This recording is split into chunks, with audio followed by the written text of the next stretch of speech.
Bonjour à tous et bonjour à toutes. Bienvenue dans Face à Michel Onfray sur CNews et sur Europe 1. Bonjour Michel. Bonjour Laurence. Je suis ravie de vous retrouver pour une heure de débat autour de l'actualité de la semaine. Nous allons évoquer ces nouveaux drames liés à l'hyperviolence de notre société. L'assassinat à coups de couteau à Nantes d'une lycéenne par un autre élève âgé de 15 ans dans l'enceinte même de la classe.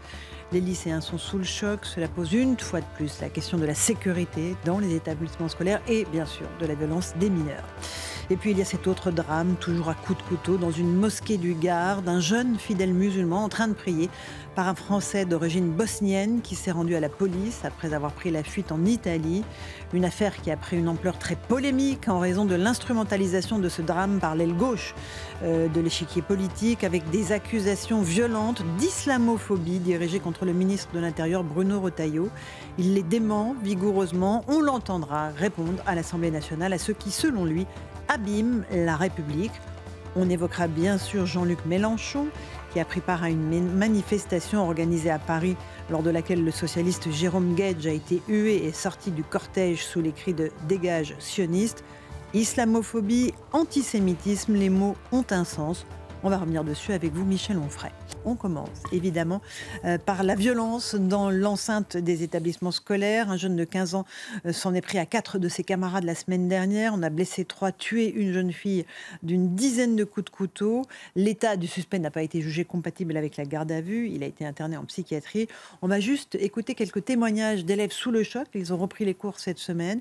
Puis on va évoquer cette violence des mineurs dans cette enceinte qui devrait être sacrée, l'enceinte scolaire. On est rentré à l'école à 9h et on est tous allés au gymnase pour raconter ce qui s'est vraiment passé.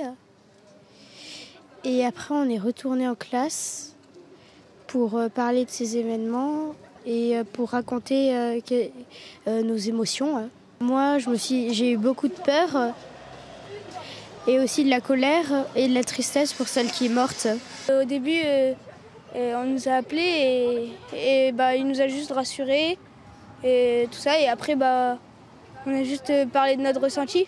Au début, le premier jour, j'avais un peu peur, mais là maintenant c'est bon, vu qu'on nous a rassurés. Voilà pour ces témoignages de jeunes élèves recueillis dans cet établissement de Nantes. Il y a ce choc, parce que là c'est une enceinte, comme je le disais, où on devrait être en sécurité, l'école, et on ne l'est plus, Michel. Ah non, mais on n'est plus en sécurité nulle part. C'est-à-dire ceux qui nous disent qu'il faudrait des portails à l'entrée des établissements scolaires disent un peu n'importe quoi. Des portiques, des détecteurs de métaux. Je n'entre pas dans le détail, mais on peut avoir des couteaux qui ne sont pas faits avec des métaux détectables. Donc on peut donner la recette. Mais ce n'est pas là que le problème se joue. D'abord, sur ce garçon, on ne sait pas qui il est. Et il y a plein de fantasmes. Mais il y a surtout des fantasmes de politique politicienne. En gros, était-il musulman, d'origine musulmane? Et puis après, on dit, ah, mais le patronyme est turc, ça voudrait dire qu'il serait musulman. Et s'il était musulman, etc. Et tout ça est assez indigne, finalement. On ne doit pas récupérer, ni à droite, ni à gauche, ni les musulmans, ni les anti-musulmans, ni etc., etc. On doit faire un travail philosophique qui est celui de la responsabilité individuelle. Qui est ce garçon? Et non il pas a quel 15 est son nom. Pardon. Le fait important, c'est qu'il a 15 ans. Oui, le fait le plus important pour moi... Oui, mais le fait le plus important pour moi, c'est le texte qu'il a écrit. Oui, le manifeste. Moi, j'ai lu ce texte, j'ai eu l'amitié de m'envoyer, et que j'ai lu attentivement. Et je trouve que... Alors, beaucoup de commentateurs ont dit pas mal de sottises sur ce texte, peut-être sans l'avoir lu, ce qui expliquerait les sottises, mais c'est un texte qui, d'abord, formellement, est très bien écrit. D'un point de vue du style, de la syntaxe, pas de faute d'orthographe, pas de faute de grammaire, pas de sabir, contrairement à ce qui a été dit, ou alors une espèce de sabir gauchiste.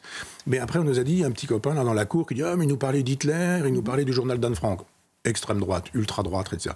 Je rappelle que l'usage, la sémantique, ça existe, le sens des mots et l'usage des mots, et pourquoi ces mots-là? L'usage du mot écocide est marqué. C'était le titre de ce manifeste. Oui, voilà.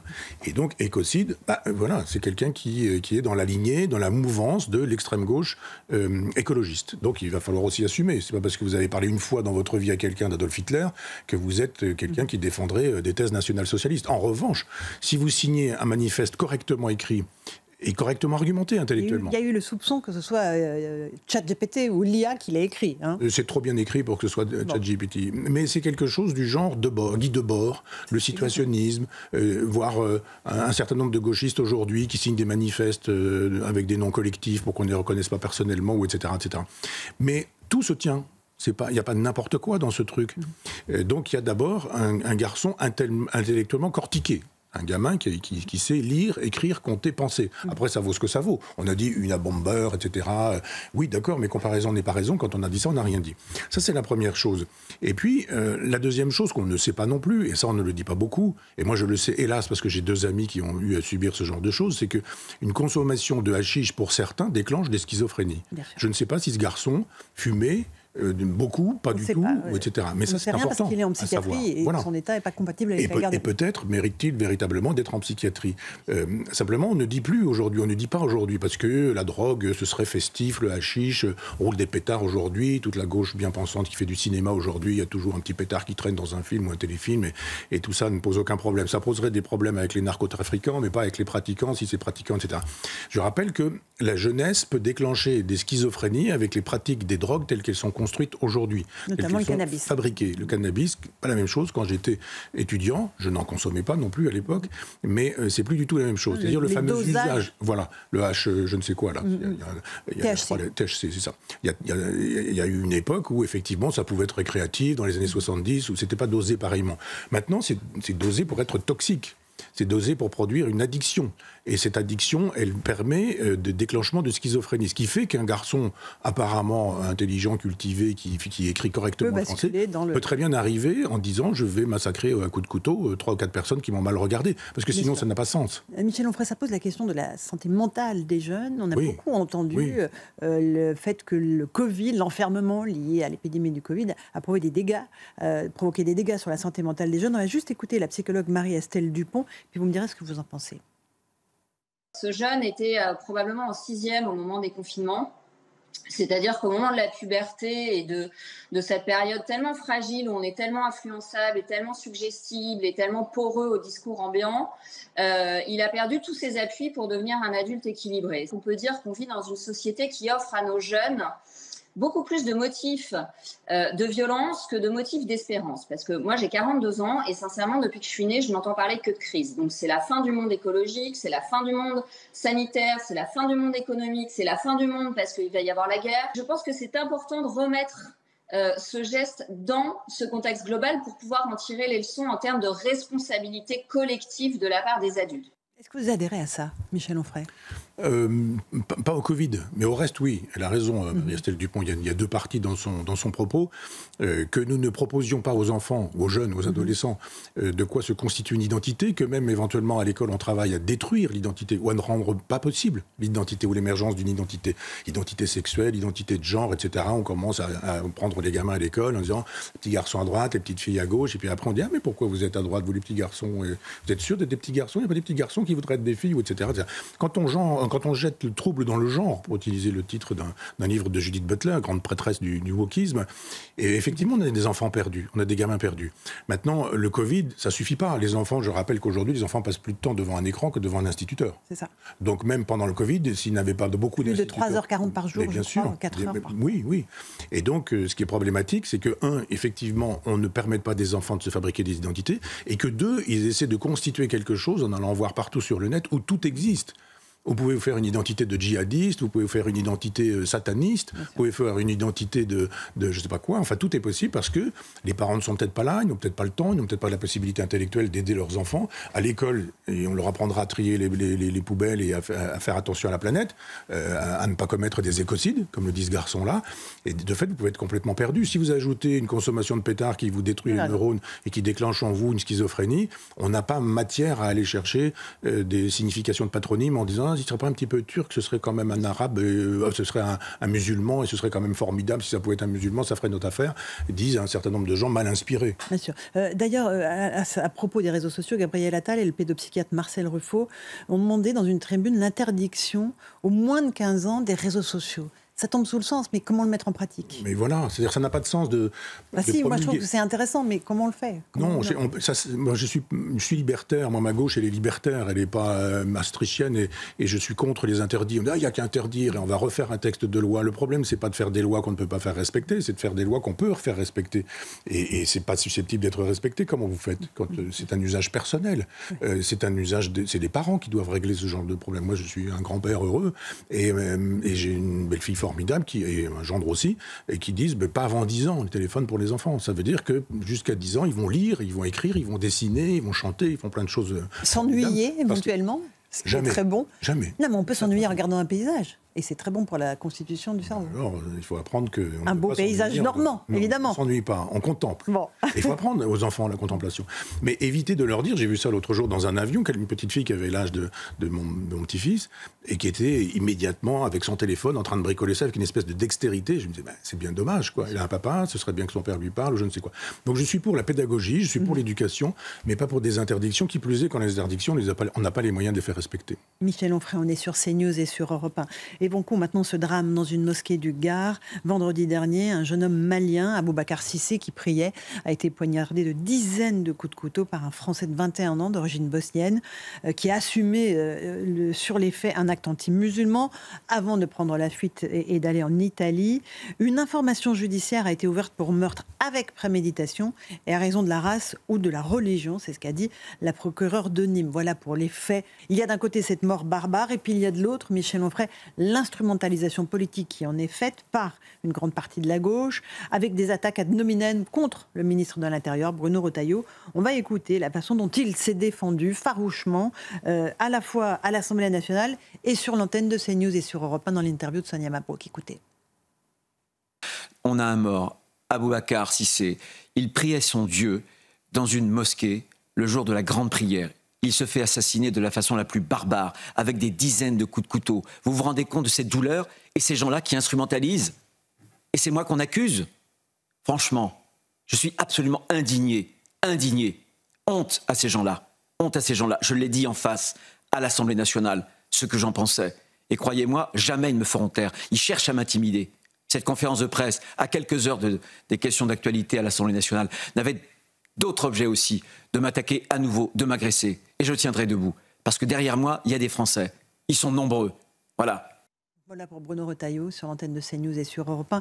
Il avait fait face, lors de la séance des questions au gouvernement à l'Assemblée nationale, à vraiment une horde déchaînée de la part de l'extrême gauche et de LFI, qu'il a accusé d'islamophobie, quasiment d'avoir créé le climat dans lequel s'est déroulé ce drame. Michel Onfray.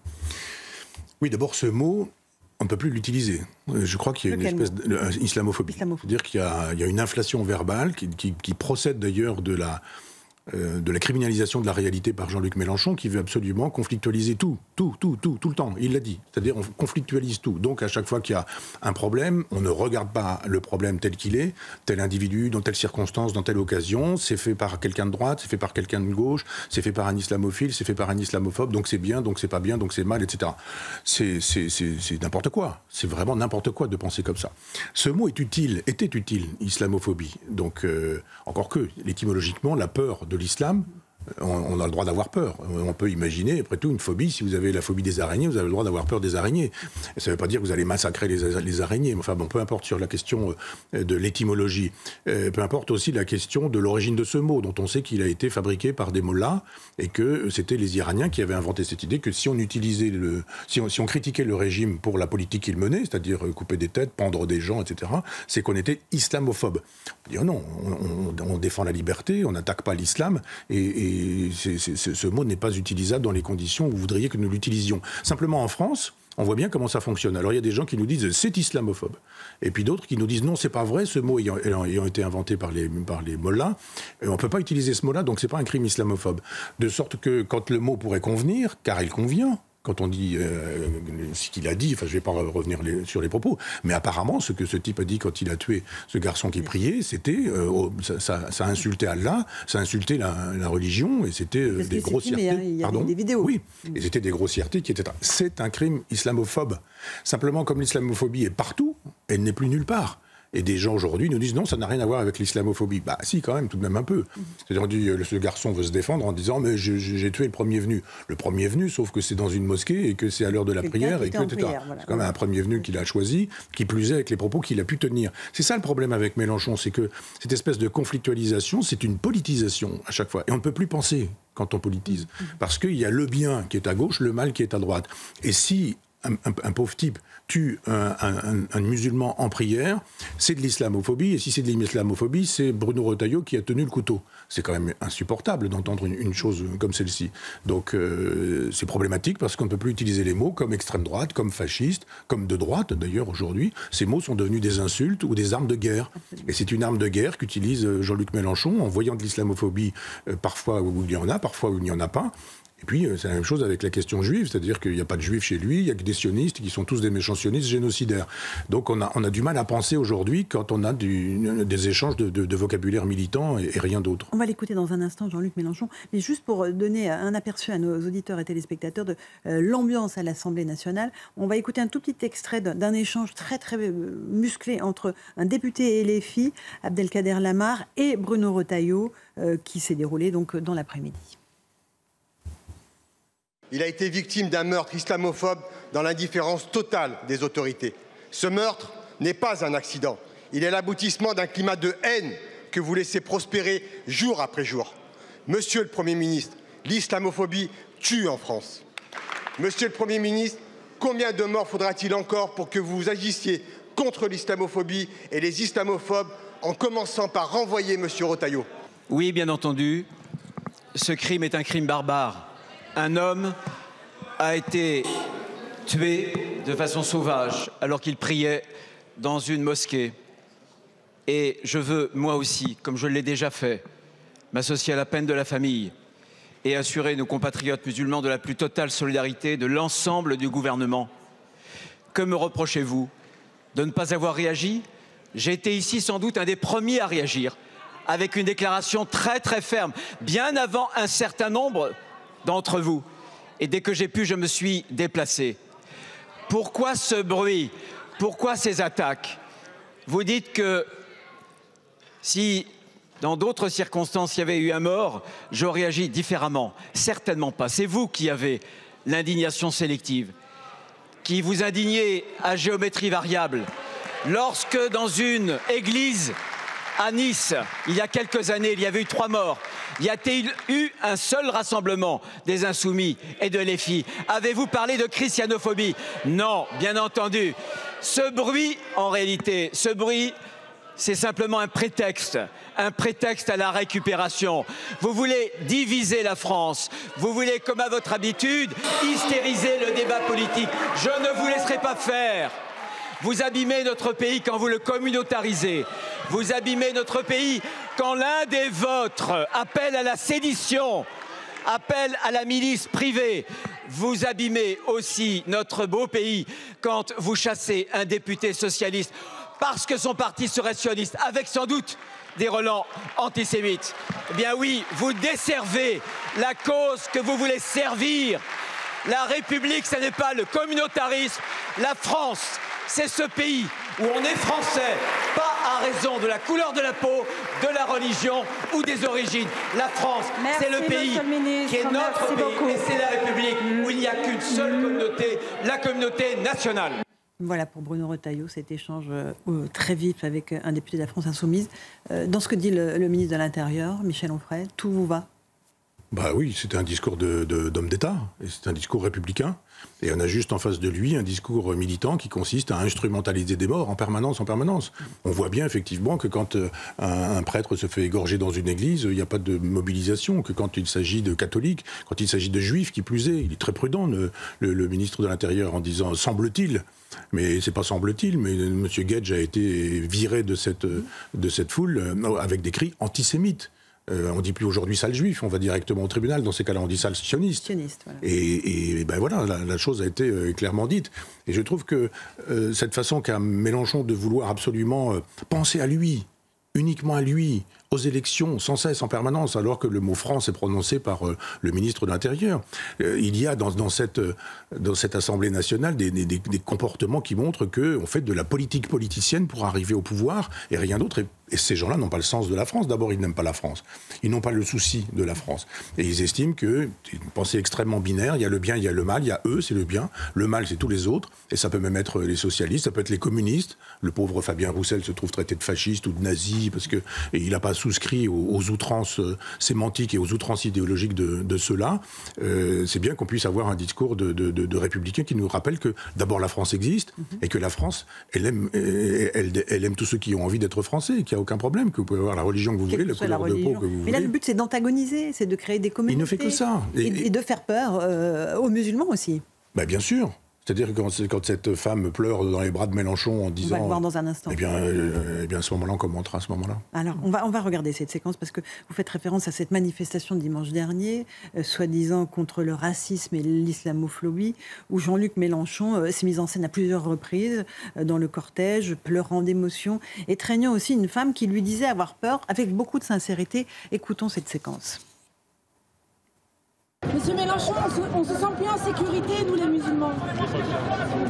On sort la boule au ventre, on se sent plus du tout en sécurité. Il y a une ligne rouge qui a été franchie, monsieur Mélenchon. C'est certain, madame.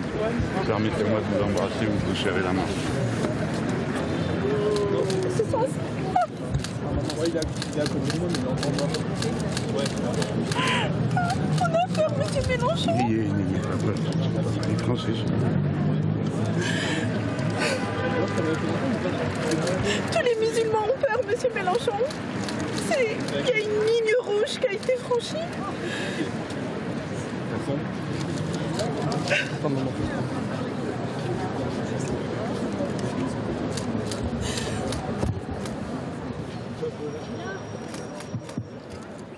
Voilà, on voit, et je le dis pour nos auditeurs, Jean-Luc Mélenchon en larmes, qui a étreint cette femme qui est dans la sincérité la plus absolue. Qu'est-ce que vous dites de cette séquence, Michel Onfray? C'est un bon acteur, pour ceux qui veulent y croire. C'est quand même cet homme qui, à une époque, attaquait le voile. C'est quand même cet homme qui nous disait qu'il ne fallait pas ramener le conflit israélo-palestinien en France, que ça ne nous concernait pas. C'est quand même cet homme qui nous faisait l'éloge des valeurs de la République en nous disant qu'un républicain, c'était quelqu'un qui ne regardait pas la religion, etc. Et puis, changement de pied, changement de stratégie. Après avoir été socialiste, sénateur socialiste pendant 20 ans et avoir défendu le traité de Maastricht, il est maintenant marxiste-léniniste en estimant qu'il faudrait se défaire de tout ça, etc. Et puis là, il est dans une stratégie de communication. Vous entendez les moteurs de téléphone, des appareils photos. Donc il sait bien qu'il y a des photos qui sont en train d'être prises par des journalistes, qu'il y a des photos qui sont prises avec des téléphones portables, que chacun y va de son petit truc, et puis c'est le je regarde et l'ai-je bien descendu. Sous-entendu, là c'est le moment ou jamais, il faut absolument que je montre ma compassion pour cette dame. Une compassion un peu forcée, peut-être que le vieux monsieur a l'alarme facile, mais je veux dire, il y a quand même des moments où on aimerait qu'il ait l'alarme. S'il avait l'alarme aussi facile, ce serait bien qu'il l'ait pour des victimes juives. Je veux bien que les musulmans aient peur, qu'ils aient la boule au ventre, mais aussi des juifs qui ont peur et qui ont la boule au ventre, et c'est pas le monopole des musulmans. Et si c'est pas le monopole des musulmans, c'est pour quelle raison? Pour la raison que M. Mélenchon fait le nécessaire pour que tout le monde ait la boule au ventre. Tout le monde. Donc c'est une espèce de pompier pyromane qui s'en vient à répandre la poudre un peu partout, puis quand ça commence à prendre un peu feu, il dit oh, ça va pas, il y a un truc qui va pas, et je continue à m'essuyer les yeux. Vous avez bien vu que je suis dans la compassion, je suis dans un protocole compassionnel. Non, quand on est un homme politique, on fait pas ça. C'est-à-dire, on monte pas les communautés les unes contre les autres. Et une fois qu'elles sont montées les unes contre les autres, dire on est malheureux qu'elles soient montées les unes contre les autres. Il est responsable. Donc, il peut pas faire aujourd'hui celui qui réglerait le problème, puisque c'est lui qui l'a créé. Michel, on fera une petite pause. On écoute Jean-Luc Mélenchon juste après, parce que évidemment, il a pris la parole avec un discours très politique. À tout de suite sur CNews et sur Europe 1. On se retrouve pour la seconde partie de Face à Michel Onfray sur CNews et sur Europe 1. Michel, on évoquait ce drame de la mosquée du Gard avec ce jeune musulman poignardé par un jeune Français d'origine bosnienne. Écoutons maintenant Jean-Luc Mélenchon, qui a pris la parole lors de cette fameuse manifestation que nous évoquions juste auparavant. Écoutez les mots qu'il a employés. Nous sommes tous pénétrés de la violence que tout cela exprime. Et, comme souvent, nous savons qu'elle ne surgit pas de rien. Dans notre pays, une ambiance, un climat islamophobe a été entretenu, cultivé des mois durant. Et chacun, jusqu'au plus officiel, s'est senti autorisé à faire des déclarations dont sans doute peut-être il ne mesurait pas toute la portée et toute la violence pour ceux qui avaient à la subir. Il est temps de dire à tous ceux qui, de bonne foi, hésitent parfois sur les mots, que ce qui s'est passé est qualifié par nous d'islamophobe parce que c'est au-delà de la haine de l'islam. C'est au-delà d'une critique de la religion. C'est un acte qui, par définition, déshumanise celui contre lequel il est mené.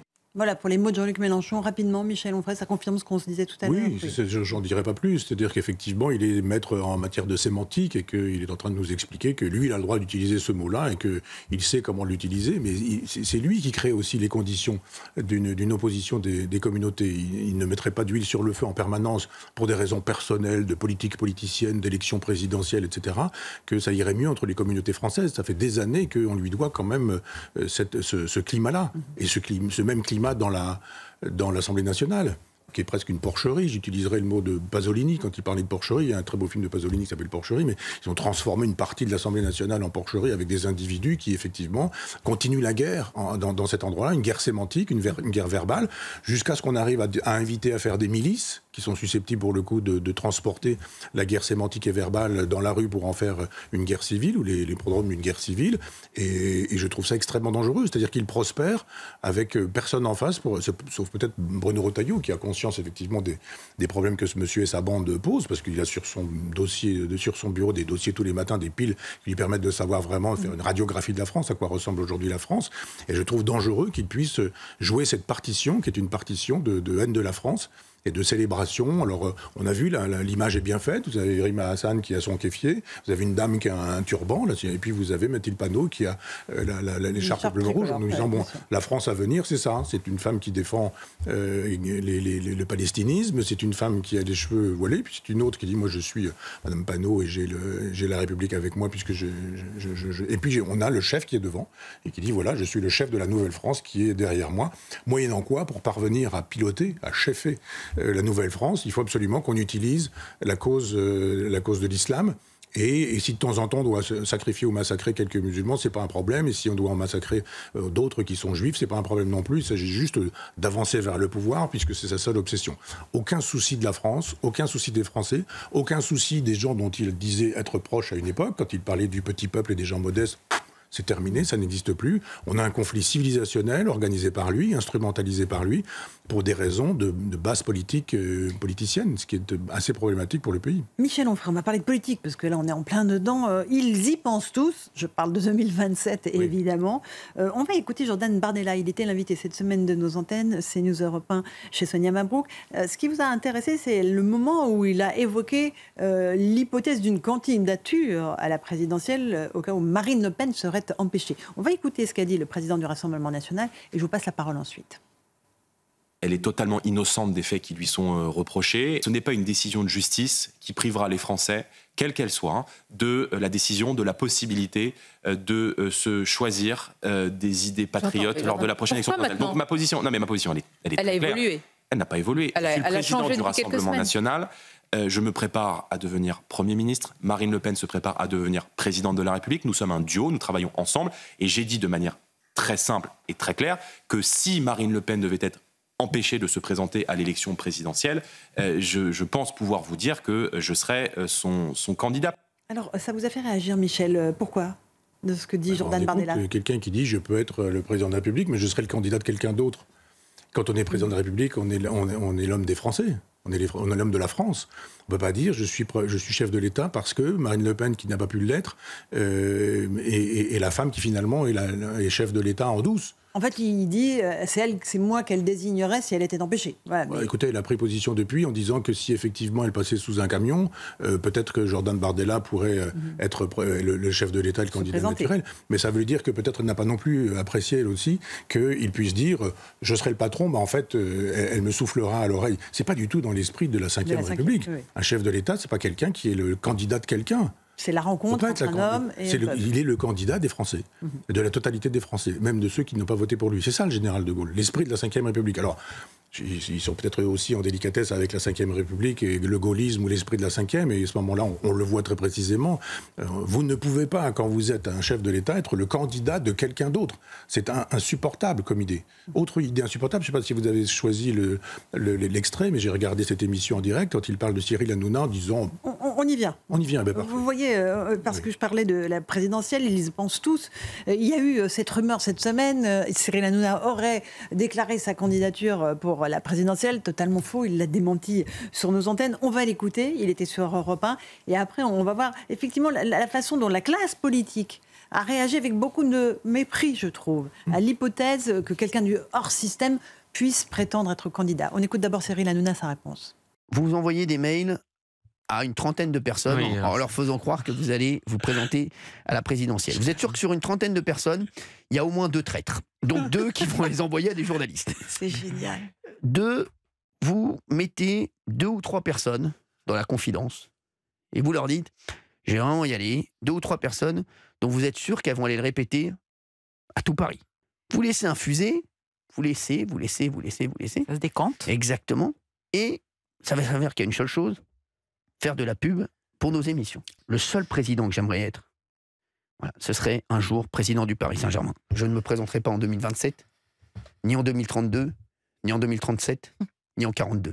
Voilà, c'était la réponse de Cyril Hanouna qui évoquait un canular. Donc voilà. Qu'est-ce que ça dit pour vous de notre société, Michel Onfray ? Bon, d'abord, dans l'esprit de la Ve République, n'importe qui peut se présenter à l'élection présidentielle. Cyril Hanouna compris. Il y a eu des gens qui venaient du cinéma, je pense à Ronald Reagan, enfin il venait du cinéma, mais il venait aussi du syndicalisme, il faisait du syndicalisme dans le cinéma avant de devenir le président des États-Unis que l'on sait. Beppe Grillo en Italie aussi. Bien sûr, le président de l'Ukraine aujourd'hui, qui était lui aussi un peu dans l'esprit d'Hanouna, acteur, enfin en faisant des émissions un peu dans le même esprit. Mais bon, c'est un amuseur, et puis après tout, un amuseur, il va au pouvoir, et puis il dit, si vous m'aimez, on y va. C'est ce que dit le général de Gaulle, c'est la rencontre d'un homme et d'un peuple. Si cet homme qui est Cyril Hanouna y va et que le peuple le rencontre, bah, moi j'ai rien contre ça, je suis un démocrate, moi. Je ne suis pas contre le suffrage universel, comme M. Apathy. Je suis pour le suffrage universel, et je suis pour que le suffrage universel puisse dire la vérité. Et je pense que Cyril Hanouna, devenant président de la République, deviendrait probablement un autre homme. Et donc pas de mépris pour ce type de candidature. Il fait un métier d'amuseur. Mais un métier d'amuseur n'interdit pas d'être un chef d'État qui serait capable d'être un chef de l'État.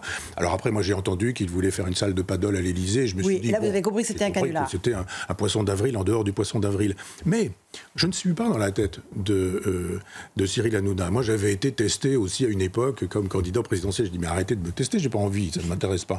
Mais moi, je sais que ça m'intéresse pas. Qui nous dit qu'il y a dans Cyril Hanouna, il n'y a pas chez Cyril Hanouna 2 ou 3 cerveaux qui fonctionnent en même temps en disant, mais testons, après tout, faisons un canular, mais c'est un canular qui me permet d'avancer un peu dans la vérité.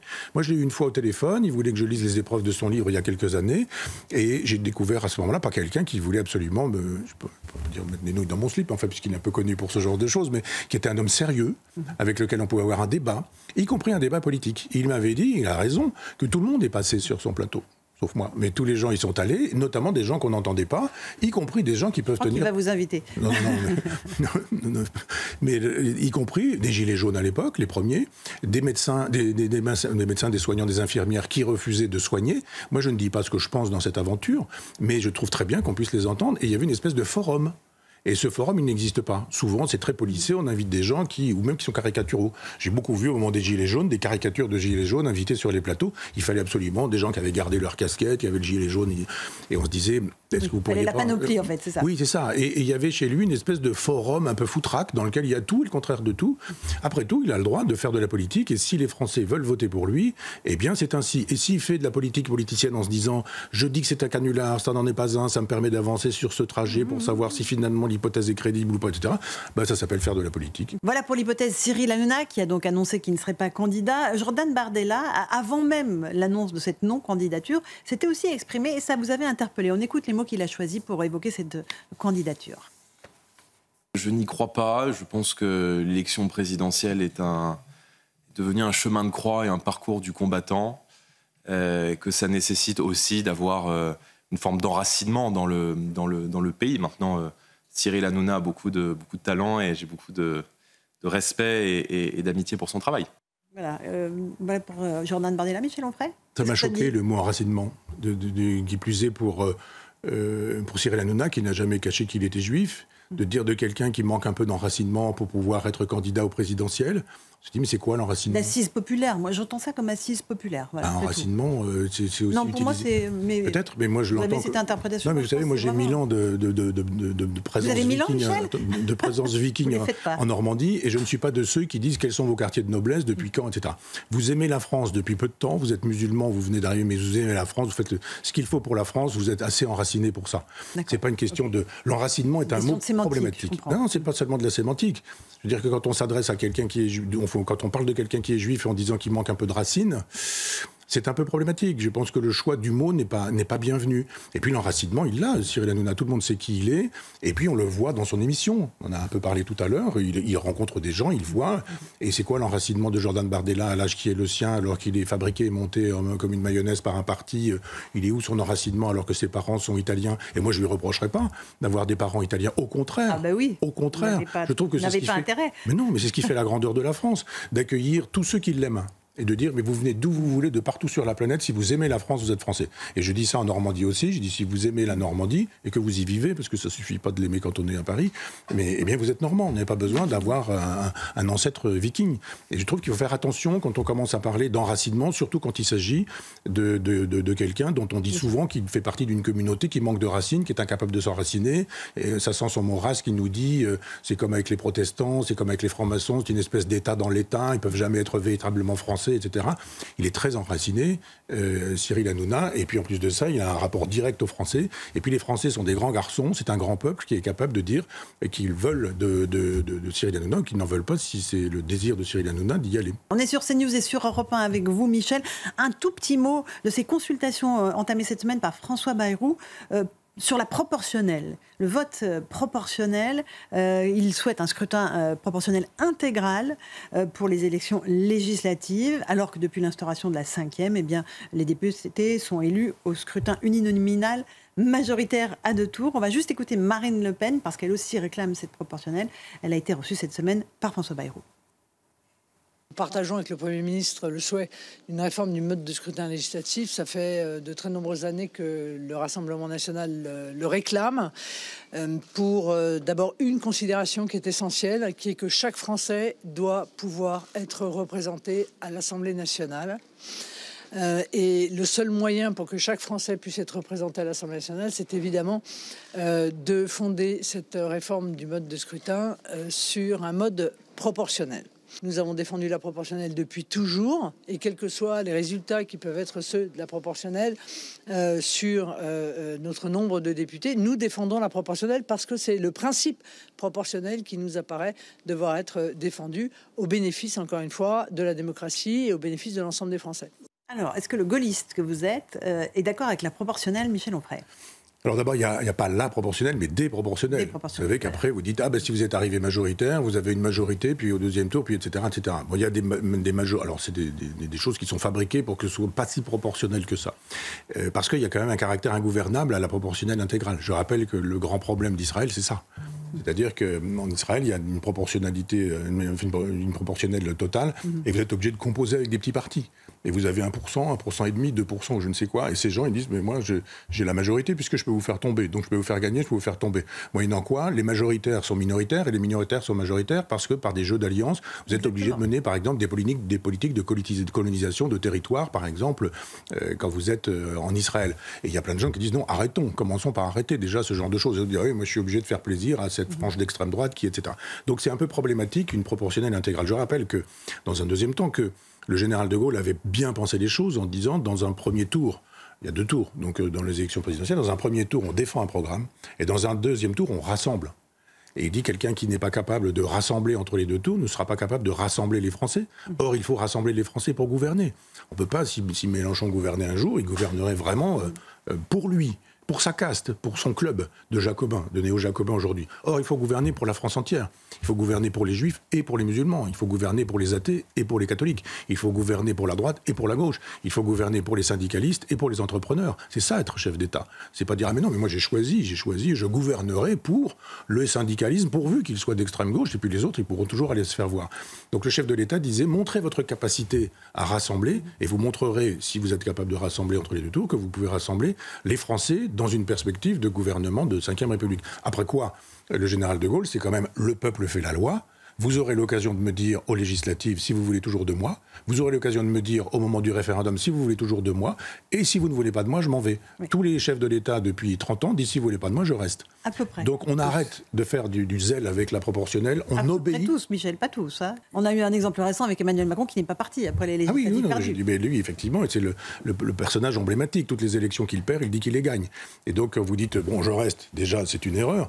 Mais déjà, quand vous dites je reste, vous dites, eh ben, je vais nommer celui qui est arrivé en tête. Je rappelle que en nombre de voix, le premier parti de France aux législatives, c'était Marine Le Pen. Et nous avons eu quoi? Michel Barnier et puis ensuite François Bayrou. Donc c'est pas, évidemment pas gaulliste, c'est pas respectueux des électeurs. Et plutôt que de faire du bricolage avec une proportionnelle dont on ne sait ce qu'elle sera, un mélange de ceci et de cela, etc., commencez par respecter le peuple. Commencez par respecter la voix du peuple, commencez par respecter les expressions populaires. Si le peuple a dit on veut ça, on veut ça. Et puis à ce moment-là, on déménage, on quitte l'Élysée en disant je démissionne, moi je ne veux pas être le président de la République avec pour première ministre Marine Le Pen, vous l'avez voulu, etc. Donc je démissionne, je pense que le général de Gaulle ferait ça. L'autre dit je reste, et puis d'abord je ne mets pas ces gens-là, je vais en mettre d'autres, et puis je ne vais pas même mettre, on a oublié cette dame, le nom de cette dame, excusez-moi, moi je l'ai oublié, mais c'est Lucie Castet. Voilà, Lucie Castet, et qui disait je suis là, je représente la gauche, eh bien, ça pouvait être aussi une option. L'option vraiment gaullienne, c'était le parti arrivé en tête. Une option un peu plus démocrate que républicaine, au sens français du terme, c'était de dire c'est Marine Le Pen puisqu'elle est arrivée en tête, et ce sera Jordan Bardella. Mais la dernière des options, qui est celle qui a été choisie, c'est de dire on va garder un client maastrichtien et un type de droite qui sera Michel Barnier, un type de droite qui sera Bayrou. Eh ben non, ça c'est totalement anti-républicain. Donc, on bricole un peu, on fait semblant de tendre des perches parce que finalement Bayrou a intérêt à dire ça à Marine Le Pen, qui elle a intérêt à l'accepter, etc. C'est pas l'intérêt de la France qui est en jeu dans cette aventure, c'est l'intérêt des petits partis dans leur course à l'Élysée.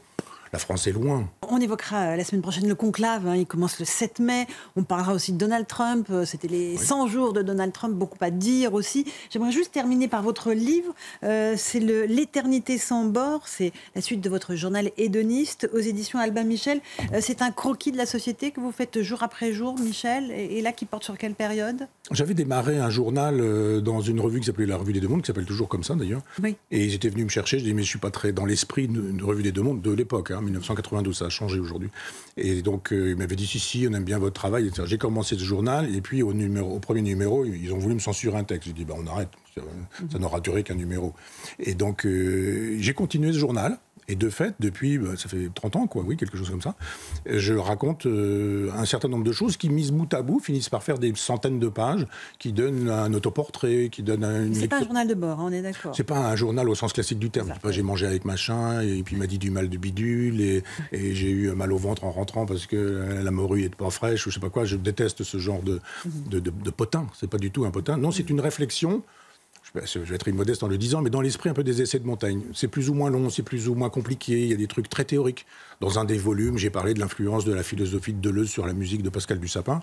On fait quand même très, très technique sur ce genre de choses. Et puis je parlais en même temps dans ce même volume de mon chat que j'adorais et qui n'est plus là.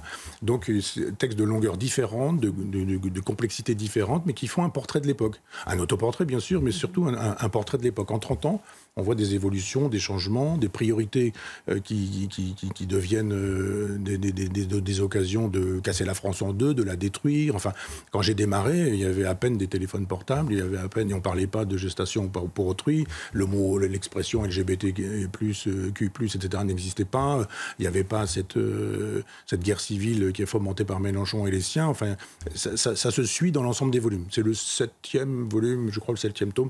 J'en ai encore 3 sur moi qui sont prêts dans mon ordinateur. Mais c'est un autoportrait de l'époque, disons-le comme ça, un autoportrait de l'époque. Et on aura beaucoup de plaisir à vous lire et à vous retrouver évidemment sur nos antennes la semaine prochaine sur CNews et sur Europe 1. Merci beaucoup Michel Onfray.